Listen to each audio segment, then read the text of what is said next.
চলো আজকে দেখি আমার এই অফিসে কে কে ইমানদার আছে।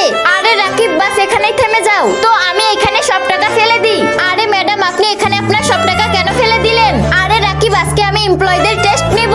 আচ্ছা তো ঠিক আছে ম্যাডাম, আমি ওইখানে লুকিয়ে যাচ্ছি। আরে ইয়ার, আজকে তো সকাল সকাল অফিসে আসতে হলো। জানি না ওই বসের কি কাজ লেগে গেছে। ওই ম্যানেজার, আমার কি এখানে কোনো টাকা পড়েছে? ওরে শালা, এখানে তো অনেক টাকা। না ম্যাডাম, আপনার এখানে কোনো টাকা পড়ে নেই। এমনিতেও এই অন্ধ টাকা দিয়ে কি করবে? ম্যাডাম, মনে হয় কোনো চোর টাকা নিয়ে পালিয়েছে। দাঁড়ান, আমি ওকে এখনই ধরে নিয়ে আসছি। আরে শালা, আমার এই ম্যানেজার তো অনেক বেইমান বেরোলো। আরে পিঙ্কি, কাল তুই আমার জন্য খাবার আনবি তো? আরে হ্যাঁ বেবি, কালকে আমি তোমার জন্য খাবার আনবো। আরে এখানে কেউ আছো? প্লিজ আমাকে সাহায্য করো।